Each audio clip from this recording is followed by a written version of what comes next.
burned through the entire phase and are on the second phase for Shade here. This is going to be a crazy fast Shade kill time. And the one concern is that they don't have any of their DPS cooldowns back up for this phase.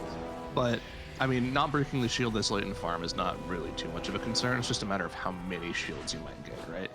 Did they even? I think they even skipped the infusers too with how fast they push this phase, which is incredibly impressive. Not having to worry about those infusers is really, really good too, because it means you don't really have to kill any of the ads that are alive. You can kind of use them as single target funnels, so your warlocks can throw out a bunch of agonies on any of these ads. You can see our POV for Imminent here. He's got a bunch of agonies out on all the phoenixes, helping him funnel single target damage. Tons of soul shards to do a lot of damage with. Yeah, this is really nice strat from them. Like, they've actually put a lot of thought and effort into this. It's going to be really funny if they don't break through the shield and I look like an idiot, but not even close. It wasn't even halfway through the cast and got through. It's just fine. Right, yeah, definitely incredibly impressive. Now we do see one more guild joining as well. We see Pepelands, and right as I said that, we see person actually go down that provides the VOD, so very unfortunate actually. Interesting. Did they? Oh, they even had a full team wipe.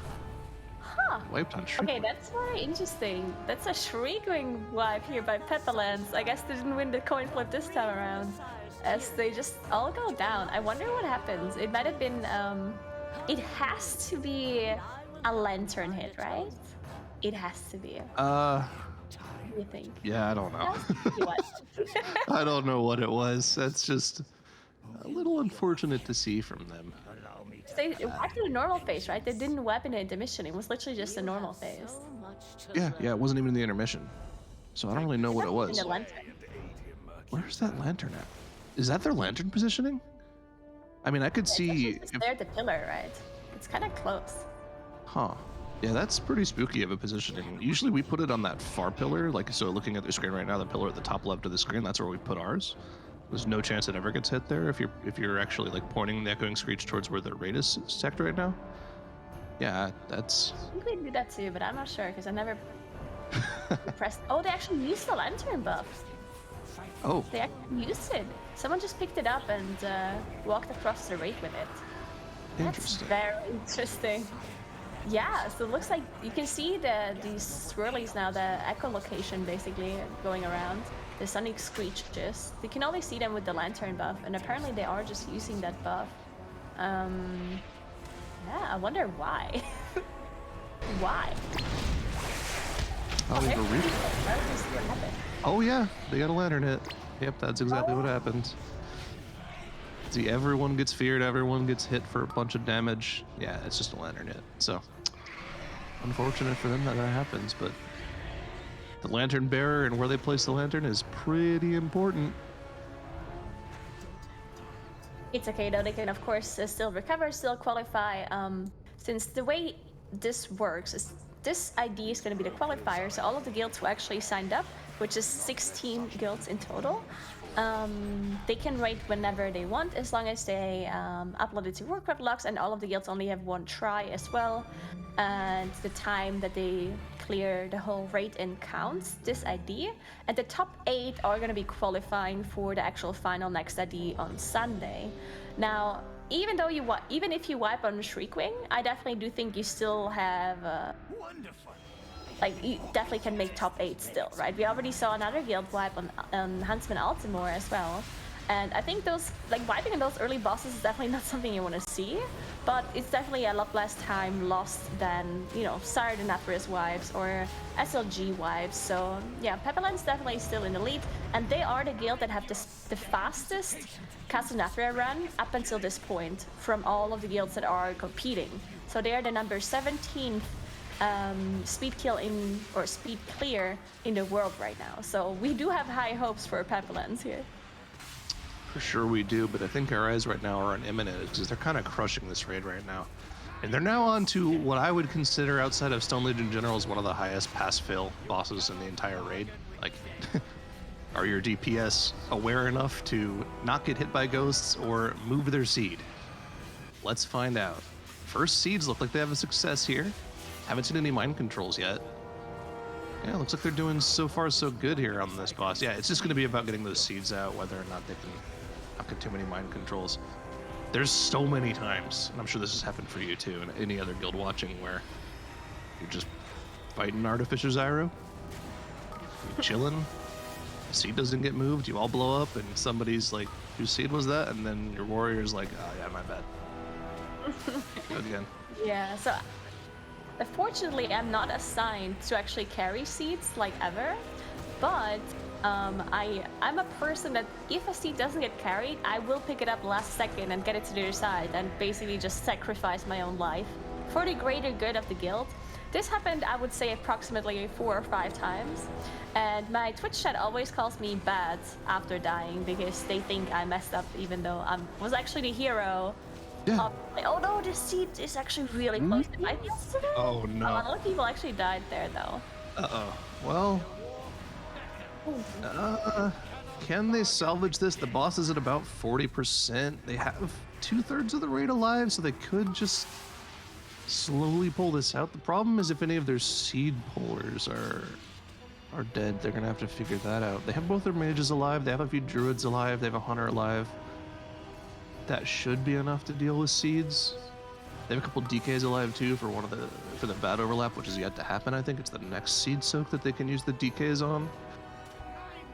Yeah, it looks like they're just going to be trying to finish this off here. 5 DPS dead, so it's going to go down quite a bit slower than normal, but barring any other major problems, they should be able to finish this off. Yeah, Xy'mox definitely is a boss that you don't need all of your damage dealers for, theoretically, but the longer this fight takes, the messier it's gonna get, because you get more seed spawns, you get more ghost spawns, and you can see the seeds spawning right here, and this is like one of the most difficult overlaps actually, where you have to pull in at the same time you get the seeds as well, and that's something that can be very dangerous. You need to have your really mobile classes carry around the seeds. You know, you have the mages with the double blink. You can have the warlocks as well with the demonic circle, making sure that they get out of that middle area as fast as possible after putting the seed outside. And it looks like they got through it pretty cleanly, but they still have quite a few people dead. So this is gonna take quite a while for them to finish it off, considering that they had like half the raid dead at this point. Yeah, 3 more people have died. I think the shaman ended up using his Ankh there as well. They have all their healers alive, so they could limp through this, but man, this is going to be a long kill time. 18% on that boss still. I mean, it's going to take a while to chew through that last few million HP with what they have alive. It's rough to see, but this is kind of what happens on Xy'mox sometimes. We talked about it right before the raid, right? Like, right before they pulled. This is just kind of one of those bosses where sometimes execution is wanting, and you have to limp through the last little bit of it. We've had a couple kills on this boss where our tank still is the last few 100k HP by himself, just because people messed up their seeds. Kind of just happens sometimes. This is probably going to be their final seed set, so as long as they can deal with this cleanly, they should be totally fine. It's the overlap where the ghosts happen at the exact same time as the seeds, so it's actually pretty easy to deal with. You can jump through the portal immediately if you get targeted by that fixate, and then go back through it before the seeds explode. So yeah, it's a pretty easy set to deal with. Nobody should die here unless they have the dot here. Looks like a healer goes down though. Mage pops Cauterize. 1 healer being down should be totally fine though. The other 3 are still alive. So, and I believe the Ashen Hollows are backed up too, so they should be totally fine in terms of damage here. It's just going to be a bunch of time loss. This boss is going to die probably a minute and a half slower than it should be otherwise. Yeah, and I mean, most importantly, the niche class for this boss, Shadow Priest, is still alive, so they should be able to finish this off. And yeah, looking good. They're done now. You can see the RP happening, so yeah, imminent. Having some issues here in Xy'mox. This is actually the first boss where we saw them have issues. All the other bosses, they basically just breezed through, and also the trash was no issue for them whatsoever. Definitely the most impressive speedrun so far for imminent. But now see Pepelands. And we also have a replay with player comms, so let's listen in. And the other thing, I want the boys, all the boys, it's gonna say Pepelands on 3, yeah? Get hyped. Ready? Let's go. 1, 2, 3. Pepelands! Let's go, boys! Right. I'm in mental in with a click on the board.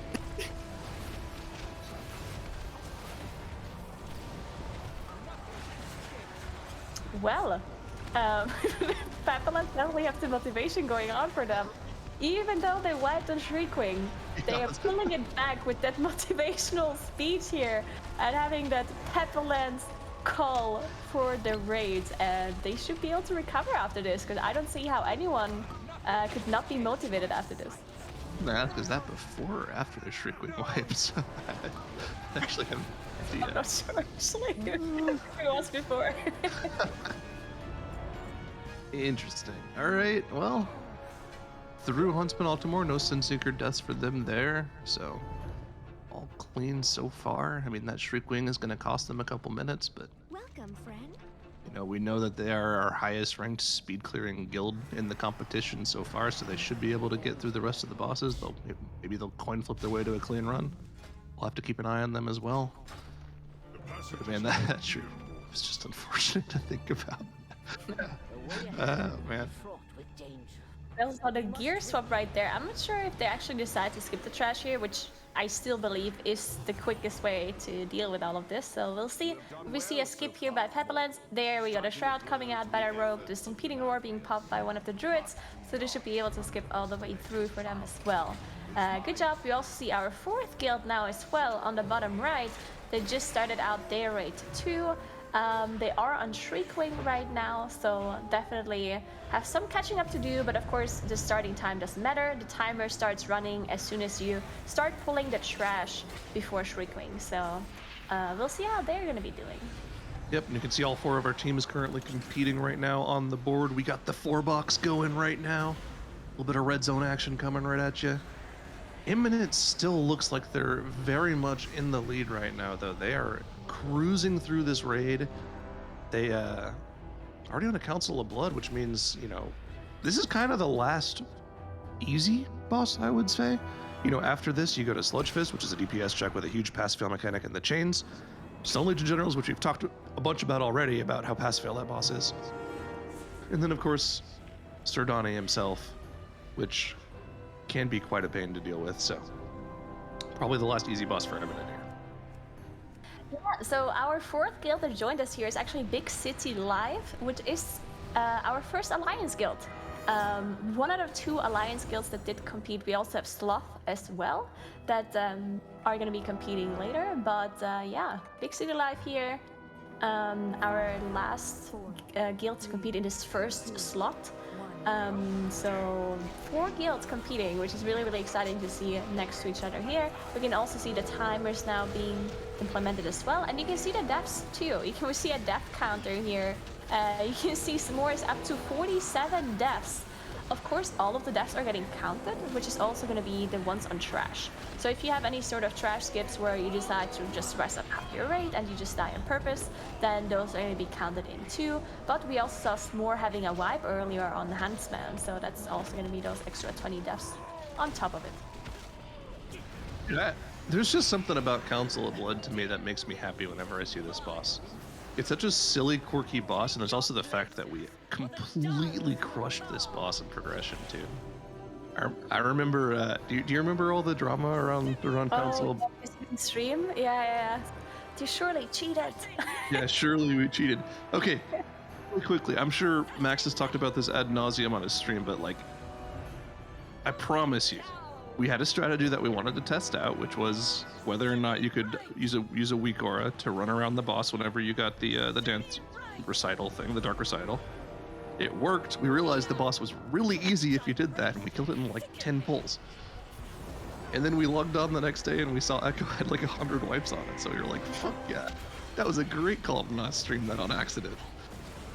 It wasn't on purpose. There was no malicious intent. It just happened to work out that way. Yeah, it's definitely funny how people randomly assume you're cheating just because you're not streaming, which is kind of ironic because in the past no one streamed. So I guess everyone was cheating back in the day when no one was streaming anything. Right? Well, I think everyone was cheating back then. I remember there being a few accounts lent out back in the day. Oh, I mean, no, that never happened. I don't know what you're talking about. Surely that would not be a thing any of those guilds did in the past, considering against the rules. Definitely. Anyway. There's actually one funny story that I just remembered that's kind of similar. back then when it was MLP, this first raid, Mogushan Vaults, a boss called like Spirit Kings or something, where you had like 4 King? bosses. Yeah, Four yeah. Kings, yeah, exactly. I think Spirit It's like Kings is 4 right. bosses you had to kill one after the other. So you killed one, and then the next one got active, and then you killed the third and the fourth, and then you kill a boss. And it get more difficult the further on you got in the fight. And we were doing that boss, progressing that boss with a method, and there was one bug that I swear we did not know about this. But if you stunned one of the bosses when they were about to die, then the next boss just didn't spawn, and you just I heard killed the about boss, that. basically. That's what happened to us. So we were killing the third boss, and some rogue just randomly stunned it, not like obviously not intending anything bad. And all of a sudden, you know, we were ready for the fourth boss, and then he just like dropped dead, popped up. and the loot popped up, and we're like, it's like what? Oh, right. And we couldn't really upload the kill video because surely people would have called us like cheaters or whatever, even though we didn't do it on purpose. No one would have believed us. So we uploaded a kill video from like the next reclear, and some people still noticed that it wasn't like the same reclear and were calling us out for it. But yeah, there's literally nothing we could do. We also asked Blizzard about it, and they just kind of said, yeah, I mean, they can't spawn the boss again, so it kind of is what it is. Yeah, I mean, Blizzard's pretty hands-on with that kind of thing, right? If they notice there's a bug that they can't really prevent from happening, that's not really something you know about as a player, they'll just be like, yeah, I mean, kill it, I guess. There's nothing we can do about that. And that was actually one of the things that happened with Council of Blood. I think like 80% of the kills week 1 were bugged kills. There was a bug with Council of Blood where I believe if you pushed an intermission phase right as a dutiful attendant spawned, the boss just wouldn't cast, what's the jump mechanic called? Can't remember the name of it. I don't know what it's called either. Where 5 players in your raid get 3 stacks, and you have to jump to get rid of the stacks that does raid AoE damage. The boss just would never queue that ability up. And Oh, I didn't know that actually. That's interesting. yeah, we messaged Blizzard about it. It's like, hey, this is happening. We don't know why it's happening, because we didn't know why it was happening back then. And they're like, yeah, there's nothing we can do about that. Just kill it, I guess. Okay. Huh. Dancing Fever. Thank you, Twitch chat. That's what it was. There we go, that's Fever, yeah. Yeah, that's interesting because of course that does make it a bit easier if you don't have that ability. But I guess if people didn't know how exactly to make it happen, it's not really a reliable strategy to play around. Also, I wouldn't say that it was the most difficult ability anyway out of that boss. It was mostly like timings that were the most difficult, I would say, for guilds to kill that boss.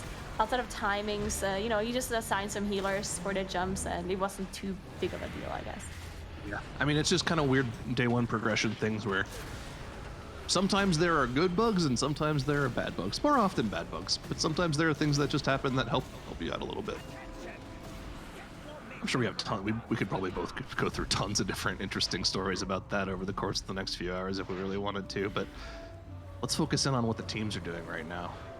Looks like Imminent is closing in on their Council of Blood kill, now into the last Dance Macabre intermission phase here, dealing with that veteran Stone Guard. Getting those haste buffs, making sure they're dancing properly. I hope someone's calling out the movements ahead of time and trying to get them right, because that is the highlight of this fight. They try to pre-call them and being wrong every single time. And then the one time they get it right, everyone's really excited for them. Who is getting it right most of the time for you? I'll fire it up for sure. He's the best color. And it's not even close. Oh, okay. Looks like, did S'more just wipe the Sun King? Yeah, they actually did just wipe the Sun King, unfortunately.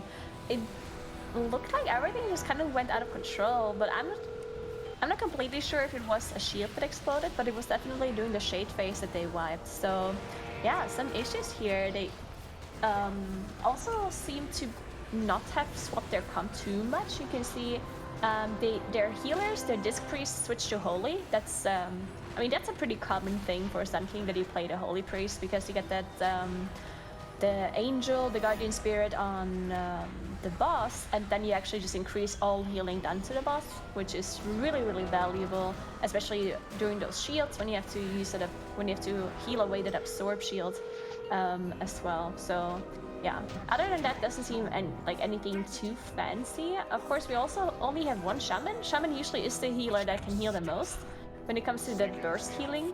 And usually the shamans are also the ones soaking up those innervates from the Moonkins too. Even though I always want to innervate myself, but they never let me. I mean, it's always the most alpha healer in your guild calling for innervate, right? Like, I don't think it's best on any one class. It's just best on the one alpha healer that always calls for it. That's what I've noticed throughout the years. Very true.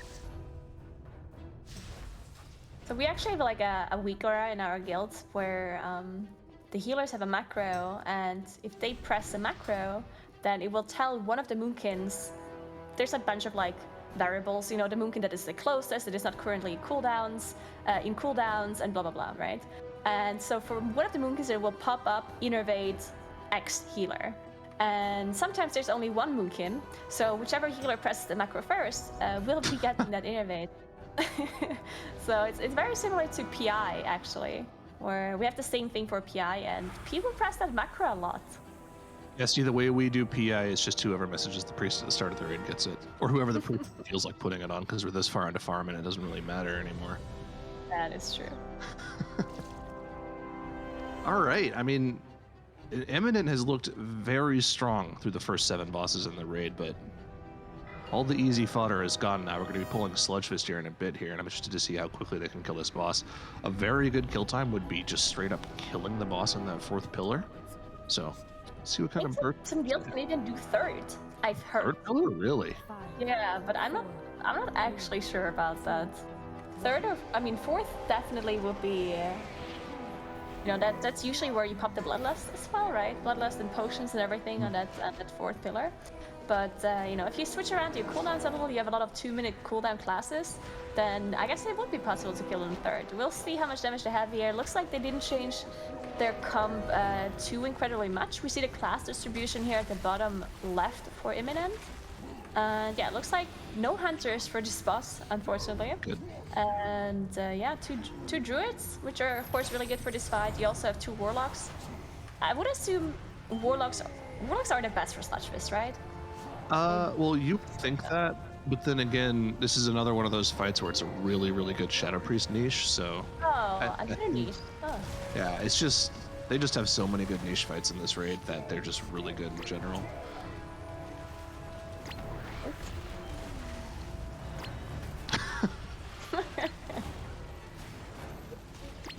Yep, love Shadow Priest. Oh, they missed a soak though! Eminent missed a soak on Sludgefist. 5 people dead. That's gonna be a wipe. Everyone should stand in the rubble and get a quick little reset. Fortunately, that was on the 1st pillar, so it's not gonna be that big of a time loss for them. Gonna have to just wipe it up and go again. But yeah, that's... Hey, they're gonna have play to... the entire raid, and then bam, 1 missed soak. They're gonna have to wait for 3-minute cooldowns a little bit at least, I would say, for, you know, trinkets, because trinkets don't actually reset. Unless they changed that. Did they change that? They don't. You're right. So they'll have to wait for those to come back up. But of course, they're going to remember it's like a minute into the fight. So as long as they pull around that, they're fine. Yeah, so not too bad for Imminent, but now we've seen a lot of guilds have at least 1 wipe, right? We've seen S'more wipe on Huntsman, Pepelands wiped on Shriekwing, of all bosses, and Imminent wiped on Sludgefist once. The only guild that we haven't seen wipe yet is Big City Life, but they also joined a little bit later. They're just now on Huntsman, but they did kill Shriekwing and Huntsman. They're now on Hungering Destroyer, sorry. They did clear the first 2 bosses pretty quickly though, so definitely a pretty decent time for them so far. Yeah, I especially want to take a closer look at Big City Life once we get to the skip after Nerva. I want to see if they actually have some pretty good uses for like Shadow Meld skips, because they should have a few Night Elves in the raid they can use for Death Shadow Meld skips.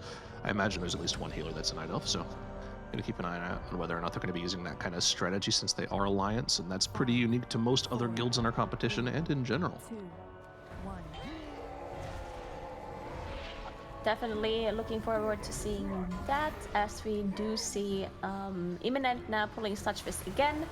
I guess that is one thing that happened a lot in our progression too on Sludgefist, where people just kind of missed the soak, because I mean sometimes it really is kind of RNG, I would say, especially like the tank pillar, where you only have one person to soak one of the circles, and then it kind of gets hard to figure out who goes where. But they did nerf it ever since progression, or ever since the first couple of weeks. So you do have a lot more time to actually go into the circle now. So if you see one person is going into one, you just have to, you can still like react and go into the other, which was not really possible during progression in the first few like weeks or months. You actually had to immediately walk into the correct one. You didn't have the time to turn around and actually go into the other one if you chose the wrong one that the other person also walked in. So definitely a little bit easier to soak, but still something you can that really can just go wrong, especially if you're trying to kill this boss as fast as possible because this is a speedrunning competition, and then we know how damage dealers are. Sometimes they just want to stand still and press their abilities, Yeah, I mean, why would you soak as a DPS when the tanks and healers can soak, right? Let's be honest. Right. Yeah. I shouldn't have to do that. That's silly. But yeah, I still remember the first day after their the changes went live, right? Whenever they changed how the soak timing worked, where the timings change was in, but the new graphic for the soaks wasn't in. So you would see the graphic explode, but the soak didn't go off yet, so people moved out of the graphic, and then your entire raid wiped, and you're like, wait, what? What just happened? Lots of wipes to that one across the board for a lot of teams, but I believe they fixed that pretty quickly. I think it was fixed like the next week, so not that big of an issue. Looks like Pepelands opting to go for a different route, it seems, than other teams. Unless they're just, yeah, they're going for Xy'mox first instead of Sun King, I believe. So, yeah, interesting route from them. We also saw a big Shroud skip coming out from them as well for Trash too, so they're pretty practiced. I mean, they're pulling it back together pretty quickly after that early on Shriekwing wipe they had. Yeah, definitely. No more issues for them so far. You can see the death counter is up to 23. 20, of course, from that full team wipe that they had on Shriekwing, and only 3 more deaths for the rest of the time they were in this instance. So, yeah, not too bad at all. They are resetting the boss now to get their Bloodlust cooldown removed. That's all. That's something that all of the guilds, of course, are going to be utilizing, because if you reset a raid boss, then all cooldowns that are longer than 2 minutes are actually getting reset, except some things like trinkets that I actually think they changed that, if I'm not completely mistaken, because I do know that during progression it did not reset, but I think they might have actually fixed that some of the 3-minute cooldowns are now also resetting the trinkets, but I'm not 100% certain on that. Either way, they are resetting the boss, of course, because of Bloodlust anyway, so whatever they can use on Trash that is not below 2 minutes, they are, of course, using to speed up the Trash. And we'll see how well they're doing on Xy'mox, as Imminent is now on that second pillar. Second pillar, or I can't quite tell just because of the camera position here. It might be the third, because the boss is pretty low, right? It'd be really impressive if this was their second pillar, because the boss is nearing that 30% mark where he enrages and starts dealing more damage with all of his abilities. Yeah, it's going to be the third. Yeah, you can see now the camera panning. So, yeah, they're on pace here. They should, easily be able to kill the boss. It's just going to be on whether or not they can kill it in that 4th pillar and save themselves the pain of having to go through an entire extra phase of mechanics. Just keep an eye on here. There's actually differing strategies people are doing too with this last chain slam. During progression, it was very common for guilds to just straight up kill the 4th chain slam and then use like a battle res on them. You bop the target breaks the chain, and then the person who gets the chain slam just dies, so you don't have to deal with that extra damage. But now that we're this level farm, a lot of guilds are just opting to soak that 4th chain, pop the Bloodlust to help with the healing. Looks like that's what they did just now. Let's see if they're able to kill the boss here. Boss slams into the 4th pillar, the Bloodlust is active, the cooldowns are popped. Can they burst through it? Not quite sure. Good Convoke RNG for the Druid here, topping the meters, but again, Shadow Priest niche, they're going to be creeping up those damage meters here pretty soon, I think. Oh, never mind. Boss just missed. Not enough time for them to ramp, it seems. Unfortunate for the Shadow Priests. When your only downside is bosses dying too fast. Man, just must suck to be a Shadow Priest right now. Yeah, really bad. As they're now moving on to SLG, the first guild to actually reach that boss, the second to last boss, of course, Stone Legion Generals, which has been notorious for causing some very interesting wipes and interesting issues and problems and bugs and lots of things that can go wrong in this fight. Some, or almost all of them actually have been fixed. Time issues have been fixed. most of the bugs have been fixed. I still encounter some of them once in a while. Like, recently, I actually got knocked out of the gate. I was standing at the gate in the intermission phase, and after the knock, I was outside, and I couldn't go back in, so that was interesting. I had to jump off to make sure the boss wait, didn't in reset. that corner? Wait. Yeah, exactly, yeah. It's not too long ago. I would say it's like a... That was supposed to be fixed like 5 or 6 months ago. I'm surprised that still happened. Oh, yeah, that definitely happens to you. Nice. All It right. was like a month ago, I think, approximately. Oh, this is interesting. We have a Destro Warlock swap for both of the Warlocks in the Imminent here, so I wonder what their reasoning for that is. Huh.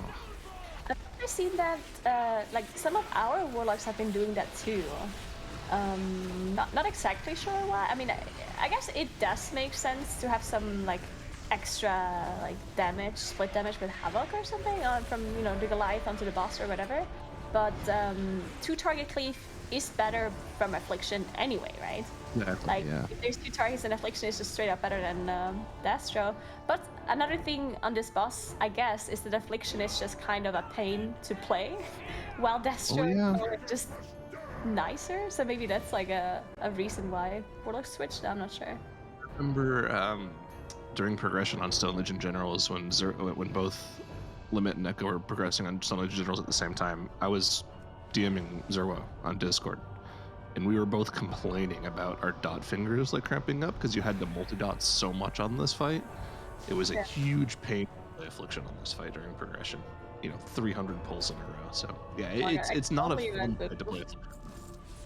I guess I was really lucky playing Moonkin with Stellar Drift, you know, just being able to cast while moving. I definitely was just chilling during those wins. I don't want to know how it felt like to play Affliction Warlock. That's definitely... That doesn't sound like a fun experience to me. But yeah, that swap, I mean, maybe it's just nice to sit back, turn your brain off, and just spam Rain of Fire for a little bit, and probably running like a Rain of Chaos Wilfred's build, where you have like a minute, 20-second Infernal, and you literally just spam Rain of Fire on the ads. Does good ad damage, does good AoE damage. It's not good boss prio damage, but it's way easier to play. And honestly, that sounds pretty appealing to play too. But yeah, if you're trying to go for pure boss damage, Affliction, Siphon Life, just hitting only the boss and the Goliath is by far the best thing to play. Alright, so we actually got some stats back up here. If you can see at the lower half of the screen, we can see the stats for the previous bosses that they killed. So for Imminent, we see the data for Sludgefist, and for Pepelands, we see all of the statistics and damage dealt for Xy'mox here. So yeah, just nice little data. You can see damage taken. Look at the difference here in damage taken. So much more damage taken on Xy'mox compared to Sludge. That's that's not something I would have expected. Well, I imagine a lot of it is absorbed, right? I don't know if that counts for damage taken on logs. I haven't looked at that in a while. I mean, I guess that's not too surprising. The dot on Xy'mox is a ton of damage. That's true. Yeah. It really does. Yeah. Also, the mind control players, when they start AoEing your raid, that's a lot of damage too. The funniest thing about the mind-controlled players is, like, they have the best interrupt tech in the world. Right? Yeah. They always interrupt the exact right person at the exact right time, and you hear somebody in Discord or TeamSpeak, whatever program you use, go, "What the? I got interrupted?" It's like, okay. Oh yeah, I remember playing BFA Wakecrest Manor. I was playing Rested Druid, and I was healing the Triad boss, where you randomly get a person mind controlled. And that boss did a lot of AoE damage to your group, so I had to like spam heal everybody, and I was like prepared to heal, and I was like, you know what, I'm gonna save my trank until the very end to make sure everyone stays alive. And I start tranking, and then this rogue gets mind controlled. It instantly just kicks me on my trank, and then when I finally was able to cast again, he, you know, somehow kidney shot at me or like used his like outlaw stun on me, and the whole group died. And yeah, just really got outplayed by the mind control there. Yeah, they're just really good. Whoa, what was that? Did you see? Did you see? How did it not wipe just now? They had a guy with the glaive almost inside the raid, and he just barely got out at the last second. It was a surefire wipe if he didn't move at the last second. I think he was dropping off an orb and got knocked like back into the raid, and then just barely You won. have the wicked blade and I guess yeah, you can pick up the orb whenever you feel like. Yeah, that was. I mean, that was seconds from massive failure from them there. This is a really weird timing too. Getting the meteor here at this last second of the intermission. Yeah. That many people dead. Okay, they're Gonna be a reset. Okay. Imminent, just failing the coin flip on Stone Legion, unfortunately. Yeah, this is some. Okay, so in the intermission phase on Stone Legion, we usually, you can play it really safe and you just wait for, you wait for the Wicked Blade or you wait for the Crystallize to go through and then you bring the orb in. To be able to, because you can decide when the next phase starts, right? That's how this boss works. You have these orbs that spawn from killing the Goliath and from killing the gargoyles, and depending on when you put them in, the second phase starts. So if you look at the timers, you can play it risky and say, you know what, just put them in real quick. Hopefully we're going to be skipping that next crystallized if we get it in fast enough. But if you don't skip it and you get that crystallized anyway, while at the same time you get the phase transition, then all of a sudden it's incredibly hard to deal with it because you have to soak. At the same time you get knocked back by the phase transition as well, and then all of a sudden things just go out of control. So I would assume that's what happened for them here. They thought they can get it in fast enough and skip the crystallize, but they just ended up not being able to skip it and ended up wiping it, unfortunately. I want to highlight something from here. If you look at Pepelands right now, you can see they just dealt with Sun King's Salvation. Looks like their Windwalker Monk player swapped to Mistweaver to help deal with extra healing on that boss more quickly. So, yeah, interesting to see spec swaps like that coming in for them. Usually, you don't often see DPS players swap to healing specs. Only in dire occasions does that normally happen, but yeah, it looks like they're swapping, bringing out all the insane specs. And you know what? If you ask me what the benefits of having a Mistweaver in your comp were, I literally could not tell you. I don't know what that class does, and don't tell me. Yeah, I'm not sure. I'm not sure if they do anything actually. But they actually did get buffed, or they will get buffed in 9.1. So maybe that will solve some of their issues that they're having, which, by the way, I don't know what their issues are. I just know that they don't do anything special, which is probably their main issue, to be honest, which is the same issue that Rusted Druid also has for their raid. They just don't do anything special, so that's why they're not there. But we'll see if that solves anything for Mistweavers next patch. Either way, no Mistweavers except on Sun King so far from these guilds. Mainly, we've been mainly seeing just paladins and disc priests and shamans, right? No Rusted Druids, no Mistweavers, unfortunately. But maybe we'll see some of those other guilds run those healers. Pepelands is kind of crushing it right now. I mean, even with the Shriekwing wipe, they're on insane pace right now compared to what we saw from Imminent. I'm pretty sure they're several minutes faster even with the Shriekwing wipe, so they're slamming this instance right now. I mean, even going through this pull on Council of Blood Trash pretty quickly. That pull takes a lot of time to to clear up, but unfortunately one death at the end. They're going to probably be resetting the boss. That's not that big of a deal. Do you know about the going meme for this trash pack, Nagra? No? Okay. So there's a really funny clip of this trash pack, this trash pull, in front of Council of Blood. Yeah? It's from Sloot's stream. I think he was on his Vengeance Demon Hunter, and it was back like right when he transferred to NA, so it was pretty undergeared. And he just says going and leaps into the trash pack. And it's like right at the same time as a beat drop in the song he's listening to. Yeah. And he just instantly dies. So because of that clip, we just call that the going pull, and if we ever wipe to it, we just say going. Oh my god, that's actually awesome. I really have to watch the clip apparently. Yeah, I've been missing out on the memes. I don't hang out with Ted enough anymore. It makes me miss hanging out and doing bro night stuff. Yeah, me too. It's a hilarious clip though, man. I gotta find it. It reminds me of this one time because I was at Sloot's place for like the MDI, right? Mm-hmm. And I had my PC set up next to his PC set up. We were both streaming. And then he had to go AFK for a little while, and he was doing like a dungeon on his prot paladin. And mind you, I don't play paladin, I don't play prot paladin, and I also don't know anything about his interface or whatever. So Slut said, you know what? Can you just take over for me real quick?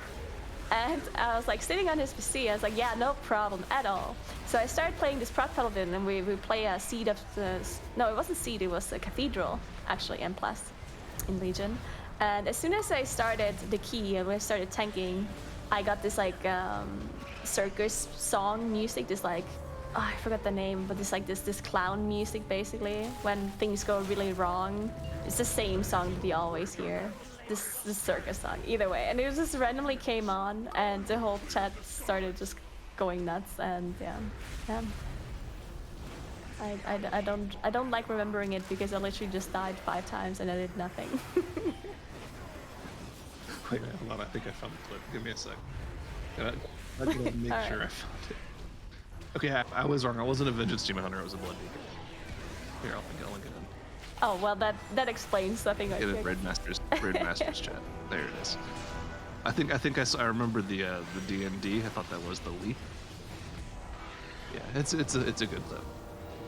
Good memes. Stone Legion General's second attempt coming out for Imminent here. Looks like it's pretty good so far. They're in that second intermission here, and this is where they really gotta play it safe here, right? They gotta make sure they're specifically timing ad kills on top of the eruptions, on top of, you know, a bunch of things going on at the same time. There's a lot of really, really unique timings that you have to get through here.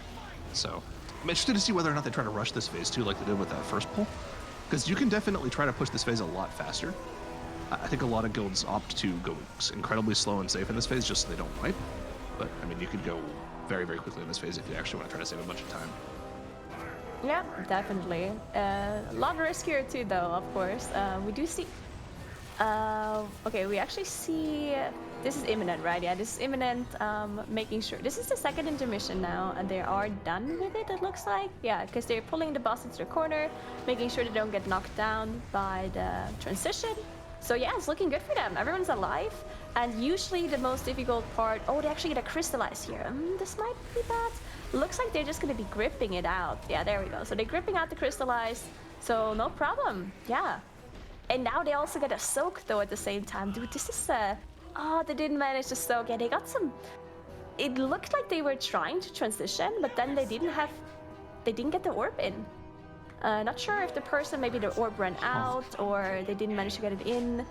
Either way, they were just like stacking in this corner, ready for the transition, and then it just didn't happen. They got the crystallized and then they got the soak, and they just fell apart from there, not being able to soak, of course, because they were so far away in that corner there.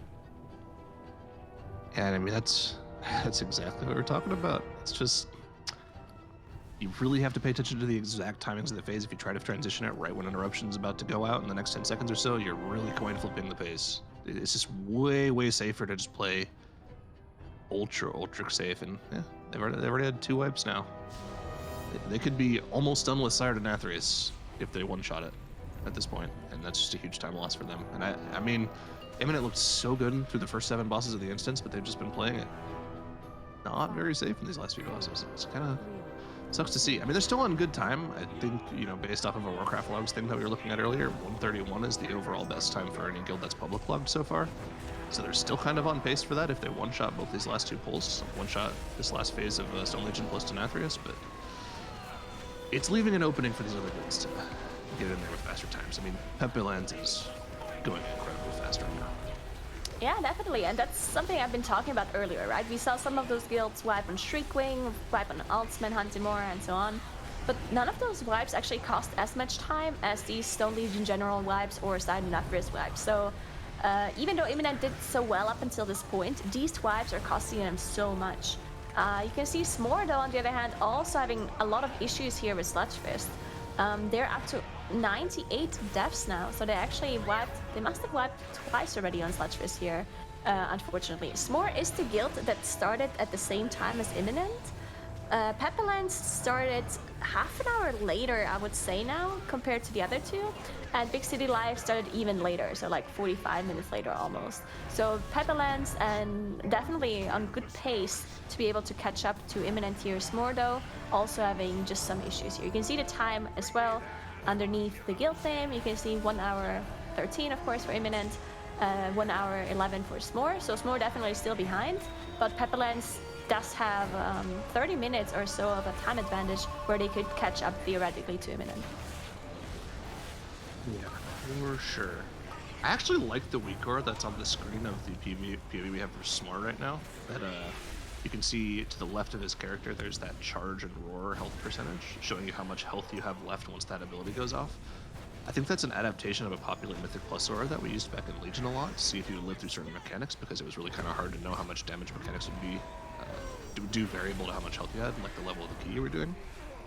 I've always wondered why we never really adapted something like that for raid mechanics. I think it'd be pretty useful to know, hey, this mechanic that's coming up in about 5 seconds, it's actually just going to kill you if you don't pop a Hellstone. It'd be really useful for high progression.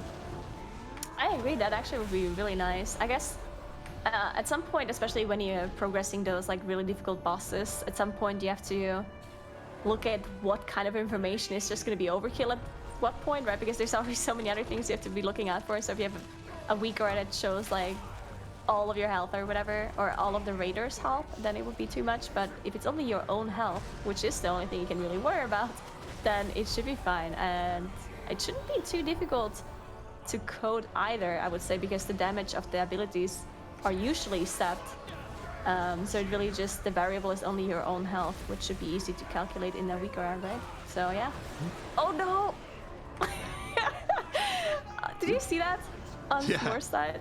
Yeah, if I was in a raid with that guy, my exact reaction would be, dude, dude, you okay? Now the best thing that could happen at this point is for the raid leader and main tank to miss a soak, and then start a big argument right afterwards about what that Windwalker monk did to fail that pull, and then kick him from the raid on the guild afterwards, after paying him in gamer guys, of course. Of course, but yeah, they might theoretically still be able to do this with like one dead player is not really gonna make or break it, so theoretically they can survive. What happened to his partner? How did the partner survive, considering that he broke the chain? I wonder. Maybe it's one of those cheat death classes that he was linked to. Could have been a rogue, right? Since he's a melee Windwalker, so I guess it could have been a rogue that just cheat death out of it. Yeah, I don't know. It had to be a cheat death, or like maybe they were immunity class and saw the Windwalker monk roll. You never know. They saw it happen in slow motion. Their sixth sense tingled. They're like, this Windwalker monk can try to kill me right now. They just go ahead and pop this real quick. I like it. Or you just a druid and you just survive it in bear form, because why not? Yeah, but honestly, the thing about Druid is it's just so bad and needs buffs. I've been seeing so many posts on Twitter about this patch, and it's just, honestly, it's a class that really doesn't get enough attention, I feel like, after the nerfs they got, undeservingly. Those nerfs were not... They just need buffs. Those are please buff Wincans, they deserve it so much. I think so as well. I mean, it's actually really a shame of like how much Moonkins are just not being heard, you know, like... For so long, we've been asking for buffs, and we've just been so bad this whole time. Just like bottom of the meter in like all contents, and just no utility whatsoever. Just lacking in all aspects, really. And they're just not buffing us, and it's a shame, really. Or less, honestly. I don't know should how you write guys another deal song. with it. Yeah, that'd be great. That'd probably help your cause a bunch. All right. So yeah. Imminent back into that second intermission here. Hopefully they'll play it a little bit safer this time around. Maybe they'll just try to go for it again. I mean, they're just straight up going for these stone shells right away. I mean, those have been nerfed quite a bit since progression, so they're pretty easy to burn through even if you don't have all your clouds available. But, man, they've lost so much time here. Actually, pretty cool thing we can look at the bottom here between both Imminent and S'more here. We can look at the overall Sludgefist damage meters here, and you can see there's a giant gap in DPS, actually. I mean... Yeah, wow. Yeah, actually, that's huge. Top DPS, 9.3k over on the side of Imminent versus 7.7 on the side of a S'more. I mean, it could also be a kill time thing. I didn't actually see how long it took for S'more to kill it. They might have killed it like the last second possible, whereas Imminent killed it literally in that fourth pillar. That could be one of the major differences in DPS, but still, the kill times there have to be way different. I would assume so, but also this is one thing I do want to point out to chat right now, because usually chat only looks at the difference in the bars. Like when you look at details and you see the difference from like one damage dealer to the other, of course the one that is number 1 is always the best player, but the one that is the lowest is always the worst player. But interestingly enough, the number 1 player for S'more would have only been, I believe it was 9th on damage meter for Imminent. So yeah, it's about the difference, you know. It's about the situation, you guys. No, he's the number 1 player in that guild, so he'd be number 1 in the other guild too. True. Now that you say it, yeah, true. Now that you say it, it does make more sense that he will be number 1 in the other guilds again. Now they're through that second intermission. They've got the Bloodlust popped. I don't even think they have the 8th eruption down. No, they only have 7th eruption down, so they're going through this phase really, really quickly. Man, they're gonna win the 3rd coin flip, it seems. There's no way they can wipe. Nice curse. But yeah, this is actually one of the easiest phases, I would say, even the last phase. The only thing that usually kills you here is when the people with the Wicked Blade go out the wrong way because they forgot that you have to go to the right instead of going to the back like it is in phase 2. But it looks like the Wicked Blade people did not kill the raid, and yeah, I mean, SLG goes down for Imminent here. Well done, as they're now the first guild to move on to Sire Denathrius. We do see the Warlock switching back to Affliction again here for this last boss. They also are going to be using Ventus runes here, because you can see the Ventus rune buff is not being active right now. So very likely going to be using it for Sire Denathrius, unless they want to save it for next raid or something. And yeah, let's see how fast they are on Sire. That's also a boss where lots of things can go wrong, really, even after the nerfs. Yeah, I don't know about the Destro lock pick here. I mean, it seems okay, but the damage wasn't that high. I mean, the amount of damage he did do was pretty nice, though. 6.9k. Nice.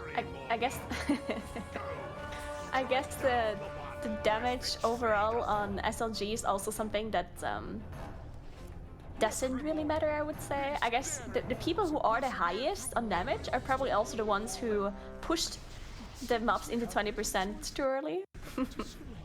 They're the ones who just like, oh, everyone else is gonna stop damage, I'm just gonna AoE a little here. It's important damage. True, really true. True. Understand. Not wrong. So, assuming Imminent was able to one-shot Sire here, they should have a pretty decent overall time compared to the time we were talking about from Warcraft logs. They should be in that 1 hour 30 territory. So, gotta keep an eye on that for them if they're able to one-shot it. But of course, we know Sire. It is the last boss on the raid for a reason. I'd say it's probably a little easier in terms of RNG than Stone Legion, but there's still a lot that can go wrong. There's plenty of one-shot mechanics, plenty of ways for you to die if you're not paying very close attention to the fight. So, gotta keep an eye on how they are able to deal with that encounter. And I'm actually curious to see what kind of strategy they go for in phase 1. If they're gonna go for a massive soak right off the bat, try to get rid of most of their stacks like pretty much instantly, or if they're going to just let the servers do their thing and go for smaller AoEs. What kind of strategy do you end up going for this late into farm with your soaking strategies for range? We actually just do a pretty standard strat still, where we, you know, have on the first soak we just have some people stack, and then we just have single. I think we only have like 3-4 people who go to 0 stacks, and all the other ones are just going to like 3 or 2. Early on in farm, we were doing like stacks of 6 ranged, and it was like kind of okay with like the original comps that we had with like 2 or 3 fire mages and a bunch of unholy DKs to just burst AoE the trash down, because that's the big thing that lags you, right? Is the trash staying alive and doing AoE damage. If you can instantly burst it all down, it's not going to lag you that much, and they're pretty much able to burst it down. That's about as good as it gets there. The double fire mage popping off for them is pretty nice. But yeah, if you don't have those classes stacked to burst AoE, you'll lag out instantly. So I think we swapped it to 2 stacks of 3 people and 1 stack of 2 people. And over the course of the first 3 frontals, you can get rid of all of your stacks. It's just it's a lot safer. Yeah, definitely safer. And also, I mean, the fact that this boss kind of, you know, has too little HP and you just kind of need to stop damaging.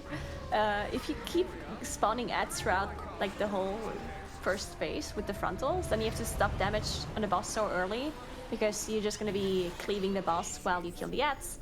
So that's also like a thing I guess you gotta watch out for. And yeah, I mean, we do have some players who literally just go AFK throughout the whole phase 1. You could probably save some time in phase 1 by skipping the last frontal and then just trying to push the boss, right? Because as long as your 3 minutes are up at the start of phase 2, it's probably fine for everyone except for the unhold phase, right? I guess they would kind of get screwed on their army timings, but I feel like it'd be fine for pretty much everyone else, right? I think so. I mean, yeah, they should be fine theoretically. We do see one death here for imminent, but they have a battle rest to get him back up immediately. I also think now with the changes for Sire, I think like you probably can have a death or two and still be able to kill the boss, right? That's something that in the past you weren't really able to because you did have this like really close end rage timer basically. But now with the change, I think that it's a you have some room for mistakes and you have some room for deaths in case something does go down in the last phase specifically.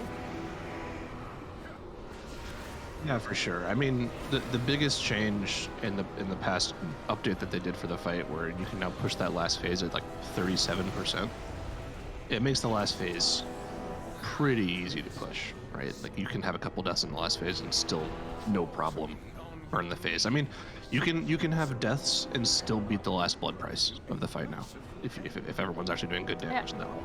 So the actual DPS check in phase 3 is pretty minimal now, as long as you're able to push phase 2 at a decent percentage. So let's see what they plan on doing here. Warlock POV for this fight is actually really fun to see, because they put the gateways down.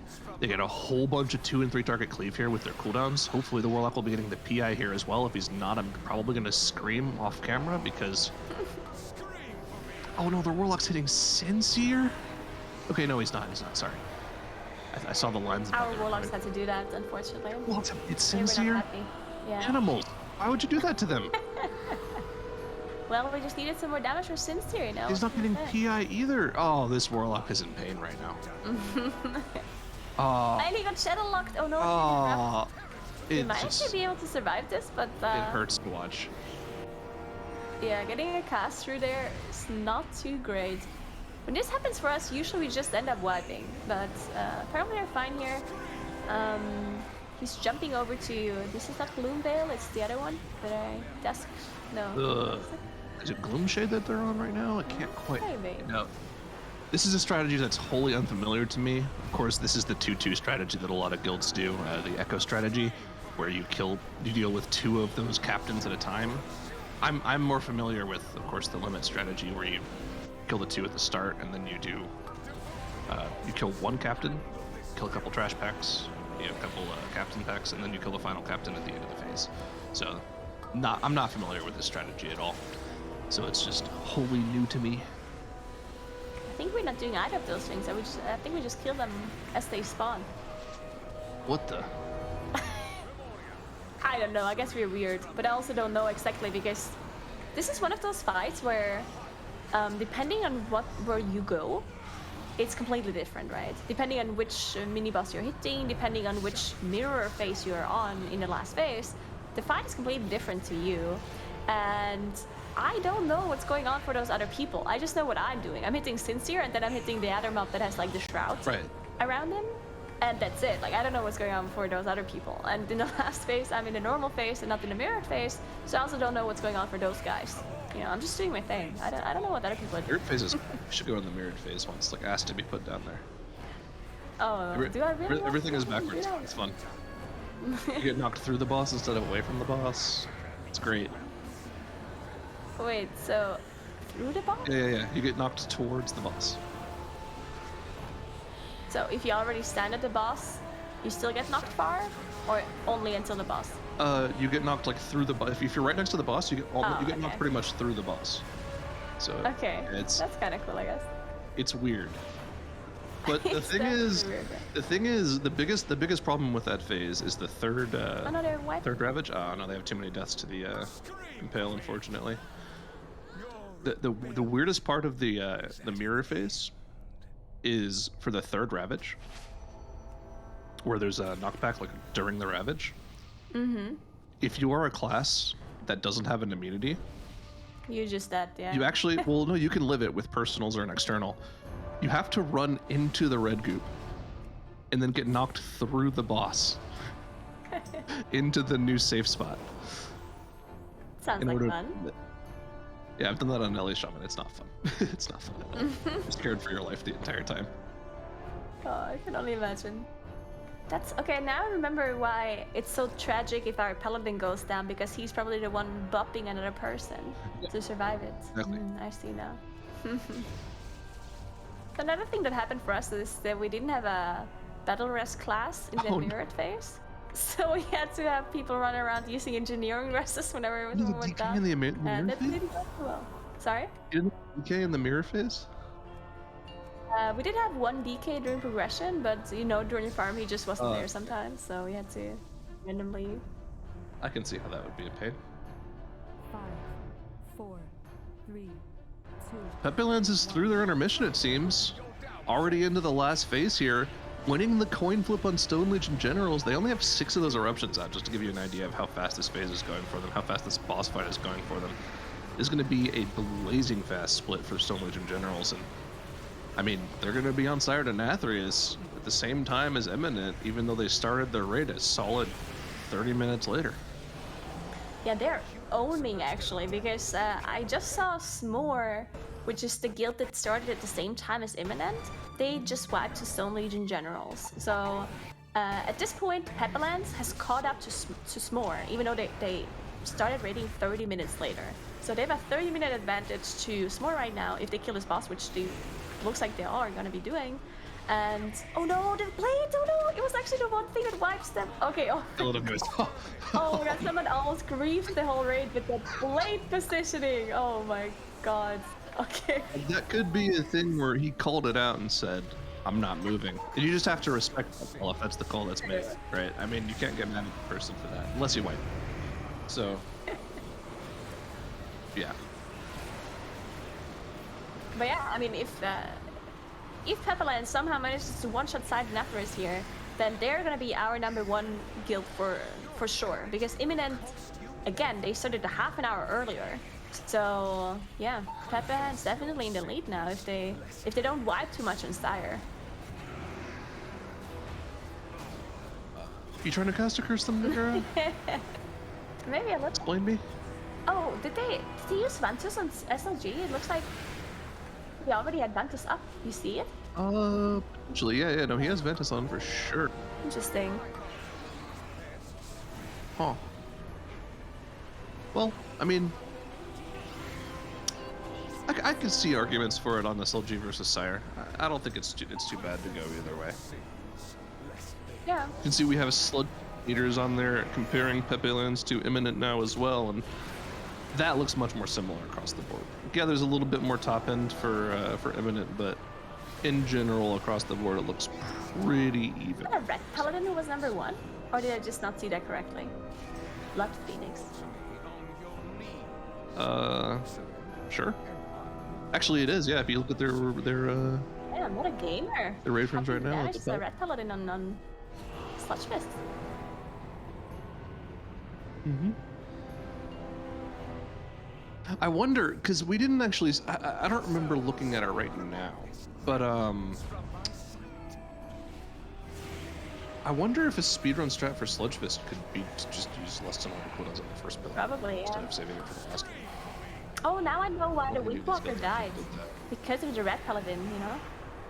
Give him a. Oh, boost the red paladin's damage. True. There you go, that must have been it. It was all on purpose. Actually, true.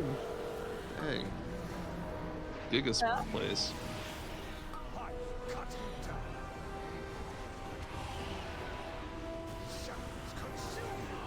The other thing you could do for Sludgefist, which probably is a bad idea now that I think about it because it messes up cooldown timings, is you could just not have people soak chain slams to insta-push the boss into a pillar, True. so you get more damage and it's faster. You could do it for the first one. Yeah, like for the first or second one. Yeah. One of those two. Or you just kill him on the third pillar and do it normally. I feel like you should be having enough damage for it. If you just like really bring the good classes, you know? Like the Shadow Priest niche. Yeah. I'm trying to think about how you would, what the best way about going to that one. Moonkins actually wouldn't be that good because they have 3-minute cooldowns, right? So Yeah. That'd be a little bad. Yeah, you just want to put pretty much stack Warlocks, Mages, Shadow Priest for that. Yeah. I mean, Warlock's also, I mean, Dark Flare, I guess, but it's still pretty strong without. Yeah, I mean, you still have good damage for each phase anyways. You'll missing out on his orb, just hold out damage on each put on that pillar. It's not too bad. True. True. And the thing about Sludgefist as well, I'm totally stealing this from my guild Discord because they're talking about it right now, is Sludgefist is actually a pretty easy boss to swap out for, right? Like, you don't have to waste time summoning because the entrance is right there. True. Actually, yeah. So, yeah, you just zone out and zone in and swap your comp instantly. So you could definitely do that there, and then you can swap back because you're waiting for RP to open the gate to go to Stone Legion. So thoughts for next week when we get to the finals for our last 8 teams, if they're watching the broadcast again. Some high-end analysis from Zyro and Nagura. Thoughts on how to do your Sludgefist 20 seconds faster? Save some time over the course of 90 minutes? Yeah, it's definitely not going to be the wives on SLG and Sire. No, it's 3 Sludgefist 20 seconds faster. We got you covered, guys. No problem at all. PayPal is... Alright, so it looks like Imminent is in that second phase again. This time it looks a little bit cleaner. Don't think they had any deaths yet. While Pepelands is in that first phase. Looks like they triggered their mission now. No deaths for them either. I mean, for us on Sire Denathrius, it seems like we almost always wipe at least one time. Because, you know, we need to get down there to put our world markers up. And, you know, people can't play the game without world markers because that's just how things go. And yeah, and then after we manage to get into this phase once, we will just kill a boss, usually. But this is gonna be the first try for Pepelands, so this is their first. If they can one-shot this boss, then I think Pepelands are gonna be one of the top teams, if not the top team, because I definitely think a lot of other guilds are gonna be wiping at least a few times on either SLG or Sire Denathrius or both. Like we've seen from Imminent here. They've been doing so well up until those 2 bosses, and then they just wiped a bunch of times in SLG and wiped a bunch of times on Sire. But it is looking good for them now, as they did reach the last phase. This was the first blood prize right there. They should still have a lot of... Oh, is he actually in the other phase? No, he's not, right? No, he's in the normal phase. They're just doing it the other way around. We're doing it counterclockwise and they're going clockwise. And I'm completely confused, actually. They're doing it clockwise. No, they're doing anti-clockwise or counterclockwise, whichever way you want to say it. Yeah, they're doing that. Wait, they're walking clockwise, though. You place the seeds to the right, and then you walk left. But we're doing it the other way around. This is correct. This is the correct way. Well, I guess I am doing it the incorrect way then. They are kind of hard slamming this boss though. First Ravage in the boss is at 16%. I mean, this boss is not long for this world for Imminent. The only way they can wipe is if people decide to do each other, or if they don't sub a seed, or if they all jump off. Or any of those other things that you can wipe Or too. if they don't heal up before the blood price. Oh my god, there's so many people so low. Please. They I don't want to curse one you. of the orbs perfectly, as they all jumped low before the blood price, so it must have exploded for a little of the damage there, as 2 people actually went down. For Imminent here, not sure if they have any battle rests available. It looks like one of them died in the other phase, and that's actually the one they're getting back up. So the monk is the one they rest back up. But yeah, if Imminent finishes the boss here, they actually still have a really good time. We can see it is 1 hour 38 minutes into this run, and the very best run in the world with that is on world map logs is, let me check. I believe 131. 131. So they did not beat that world record, but they're really close to it. If This is still a solid run considering all the wipes they've had, right? 139, which is what it's going to come out to. Whenever this boss goes down here, even with the deaths, is going to be pretty solid. I mean, that's pretty much like the average clear time, I think, for one of our split raids. No, I'm kidding. That's like actually a really fast time for one of our split raids. Yeah, pretty good there for Eminent. 138.39 going to be the time they post on the board there. We'll have to see if that's going to be good enough to land them in the top 8 qualifying spot for next week. We have a lot more guilds to get through right now, and I think we need to divert our attention over here to Pepelands here because they are on a blazing fast run. I think they kind of memed us a little bit with that Shriekwing wipe, right? Because they have one-shot literally everything. Like, they're taking the training weights off it seems. They were just kind of just memeing on everyone, like, hey, we don't need to go that fast. We're crazy fast here. And I mean, they're kind of on like a 115 or so pace here, as this monk is literally on 1 HP. Wait, I think this might be a wipe. Cursed him. Yeah, we did curse him. We did. We cursed him. They didn't kill Gloomvale. Man, Blood And Phoenix they topping the just damage wiped. again, but his team is just letting him down, man. Blood Phoenix is trying his best here. On this Maybe- Red Paladin, completely outgaming everybody, and then his team is just letting him down, unfortunately. You know, the thing about Ret Paladin is they do have the damaging abilities, but I think one of the biggest strengths Ret Paladin has in raid, and specifically progression, is the utility they can bring. Unironically, their off heals are some of the best out there. They can save lives with some of those off heals. So maybe Blood Phoenix needs to back it off the damage a little bit, make sure his teammates stay alive. Cap? Yeah, he needs to carry not only the damage, but also the healing too. That's the issue they're having right now, I think. As it looks like if Pepelands, wait, where's the timer? Let me see. They're in the range 1 hour and 12 minutes. So if they kill this boss within like the next 2 or 3 tries, they will actually beat that world record from Glass Cannon, which is 1 hour and 31. So they actually still have a few more tries to be able to get that world world record here on speedrun. Yeah, I mean, I wonder what the problem for them there was. I mean, they just kind of ran out of damage cooldowns, it seems, on that captain, and it looks like they were actually running the strat that I'm more familiar with there. But they killed the captains. I think the Sincere plus Evershade at the start is pretty normal for pretty much every guild that kills this boss, right? But what you do after that is what kind of breaks apart the different strategies. And they were going for the lemon strategy versus the echo strategy, so I'm a little more familiar with that one.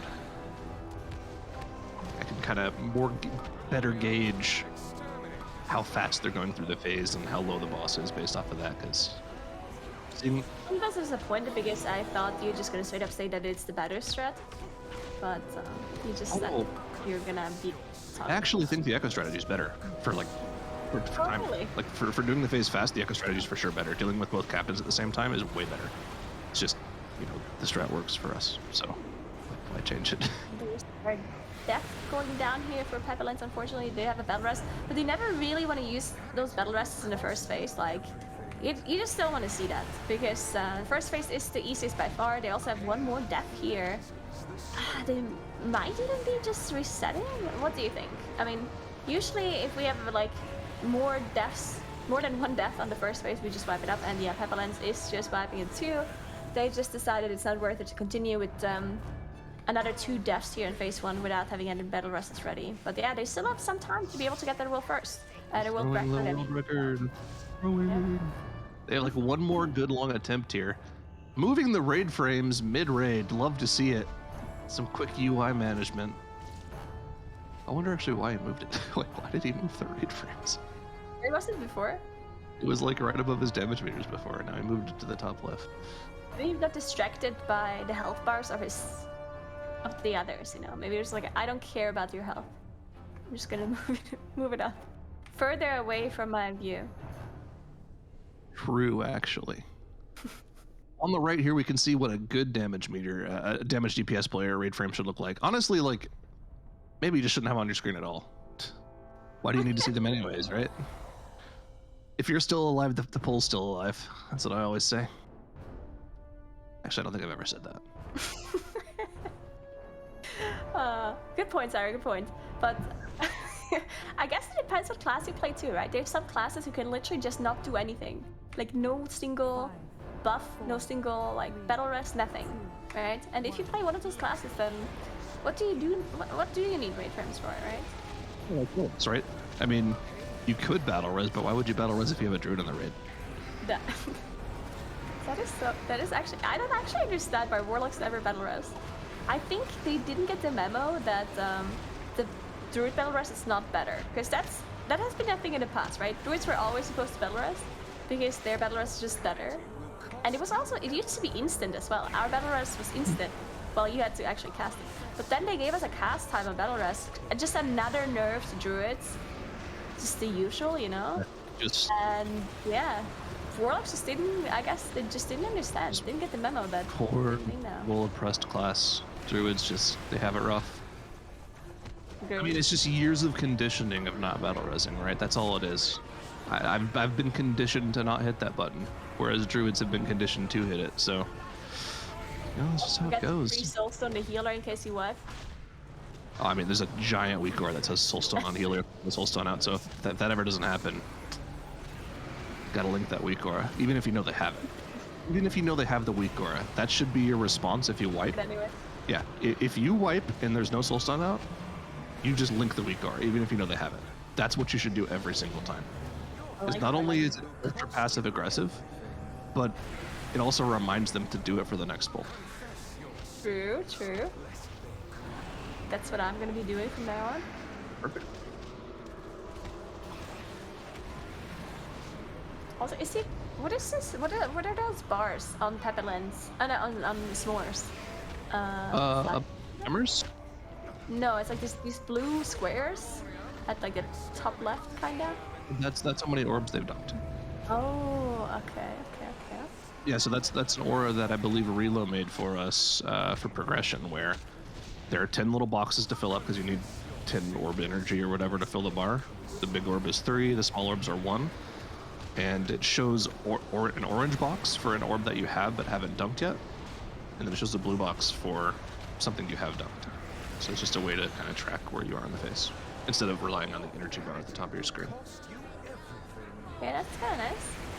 And realize making some nice weak auras. We've been using some of those as well. So it's Oh yeah, I mean, so there's nice always to been have another. weak auras.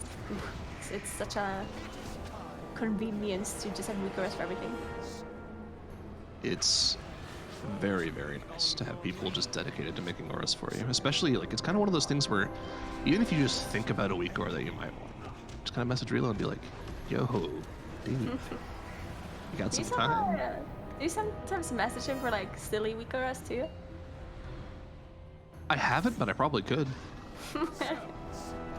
Relo's in chat right now, I'm pretty sure. Hey, Relo. Hey. Hey. Can you come up with a weak aura right now? I mean, we were talking about the one earlier where you can see if you can survive an ability or not, right? That's something, right? That'd be a really easy thing to port over, because I'm pretty sure I still have the one from Legion that we used in Mythic Plus, right? It just kind of tracks your minute and ERs on you. AFK can't hear you. Okay, Relo's being toxic. Very good.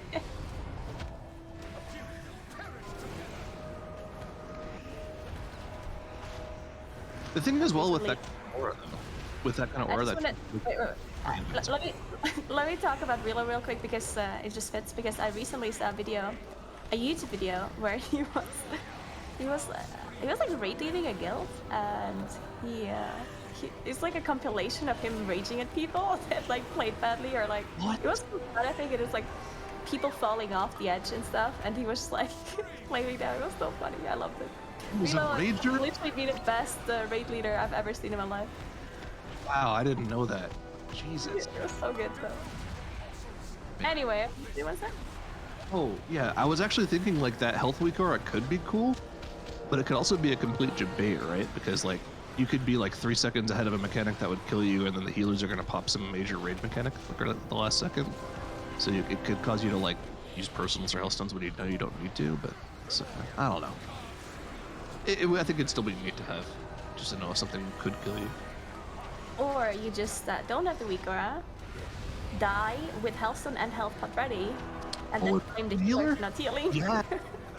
Perfect. And that's the best strategy most of the time.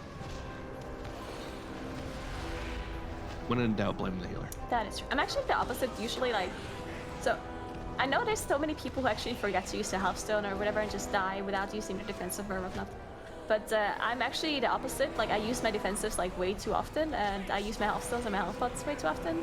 Especially bark skin. It's like a 1 minute defensive, which it's 1 minute, right? Sometimes with a conduit you have it even more often than every 1 minute. So why not press it, right? So as soon as something just looks at me, I just press Barkskin. And it's like a bad habit. It's really bad because I do this like all the time, even in PvP. So like a mage just looks at me, casts like one ability, and I press Barkskin. And then after the Barkskin is over, he just presses Combustion and then I. And I'm like, yeah, we should have sleeved that ability. I have a quick message PSA from the Warcraft Hunters Union. Igor, a quick question. Do you think Barkskin is a good personal cooldown? I mean, I would say that it could be buffed a little, because if you compare it to Blur from a Demon Hunter, then I would think that Barkskin is the same thing, just worse. So I would recommend it to be buffed at least to be equal to Blur, you know? Well, do I have news for you? Your Barkskin on a 1 minute cooldown, and what's the duration of it again? What is it, 12 seconds? 10 seconds? It's actually really long, yeah. Okay. I think it's like 10 hours. So hunters have a 3 minute personal cooldown that lasts 6 seconds. That is the same DR as Barkskin. So Barkskin is 6 times better than Hunter's personal wall. Oh no. Oh, Hunters, I love them. I actually feel so bad for Hunters because they're so squishy, and it's always funny because for some reason people seem to think that is not true. So whenever, like, I remember when we were casting the MDI and we were saying, yeah, Hunters are like squishy and they don't have that much and stuff, and then the whole chat was like going halves, like, what? They have so, Oh my god. they have like acceleration and turtle and some other ability that I forgot the name, like this pet ability, right? And I'm like, Yeah. sure, yeah, that's definitely a Yeah. lot. I mean, Hunters are fine for like dungeons, but listen, there's a reason whenever some major radio damage goes off, every single time, without fail, a Hunter is always the first one dead. That is so true. That's just the way of life. That actually is the way of life, yeah. Hunters are always the first ones to just go down whenever something goes wrong. Like whenever one healer cooldown is missing, or something happened that was not supposed to happen, then Hunter's always the first one to die. But to be honest, that's just because they're not so good.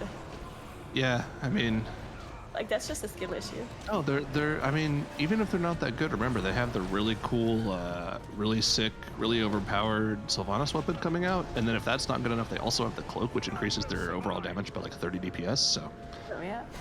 Mercopium is strong for next patch. It looks like Pepelands is about to get that world record though, as they are in that last phase. One person is dead only. That's totally doable still. And you can see the timer here on the left side above the names of the bosses. You can see the time. They are now 1 hour and 24 minutes approximately in this instance. And the fastest time that we've seen in the world right now, that at least that got locked publicly, was Glass Cannon's run. And that was a guild called Glass Cannon, and they got it in 1 hour and 31 minutes. So if the boss goes down here, then Pepelands is gonna be the guild with the new world record in speed clearing Mythic Castle Nathria. I mean, nothing else to wipe too. They just got through the Ravage. They got these seeds. They're in the seeds. They're totally fine. They'll probably even beat the third blood prize here with the boss as slow as it is. With the cooldowns pop, this is the second 2 minutes of the phase. And yeah, it's going to be nice and clean for them. One last knockback, then they're home free. Pepe must be so proud right now. The dog of Boomtastic, who was giving us a player interview earlier. He must be doing some zoomies right now. Because of that world record that we saw Pepelands doing right here. And I mean, yeah, that's actually insane how quick they were, considering that it started out so badly with that wipe on Shriekwing. They just wiped on Shriekwing and then they decided, you know what, we were just trolling. That's actually, we're actually just gonna get the world record anyway. And then they just breezed through the rest of the dungeon, one-shot SLG. They did wipe once, or actually they wiped twice, I think, on Sire Denathrius. But that's it, right? Like, they had such a good run. Very, very impressive. Yeah, very impressive. I mean, anytime you set a world record on something that's pretty impressive, even if it wasn't the cleanest run in the world, that's kind of cool knowing that even with, you know, a pretty scuffed run, they still managed to take a big chunk off that record. So we know they have even higher potential for next week if they are able to get through to that top 8 like we assume they will at that time. Very good run from them.